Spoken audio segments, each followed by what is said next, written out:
एआयमुळे जर प्रोग्रामर्सचे जॉब जाणार असतील, तर अजून काही नवीन जॉब रोल्स निर्माण पण होणार आहेत बरं का.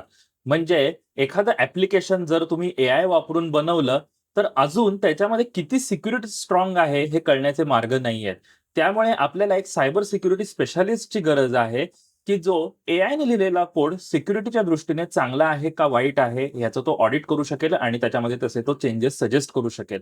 त्यामुळे सायबर सिक्युरिटी हा येत्या काळामधला एक खूप महत्त्वाचा भाग ठरणार आहे. कारण एआय जनरेटेड कंटेंट वाढणार आहे. एआय जनरेटेड प्रोग्रामिंग वाढणार आहे आणि ज्याच्यामध्ये आपल्याला ते सिक्युअर आहे का नाही, हे कळणं फार महत्त्वाचं आहे. त्यामुळे सायबर सिक्युरिटीमध्ये जर तुम्हाला इंटरेस्ट असेल, तर जरूर त्याच्यामध्ये तुम्ही पुढच्या गोष्टी शिका. मित्रांनो, ही तर एआयची सुरुवात आहे. तुम्हाला अजून एआय टूल्स आणि एआय इफेक्टिव्हली कसं वापरायचं हे जर शिकायचं असेल, तर आपल्या वर्कशॉपला तुम्ही जरूर या. वर्कशॉपचे डिटेल्स क्यूआर कोड स्कॅन करून मिळतील किंवा बायोमधल्या आणि कॅप्शनमधल्या लिंकला क्लिक करून सुद्धा तुम्हाला डिटेल्स मिळतील.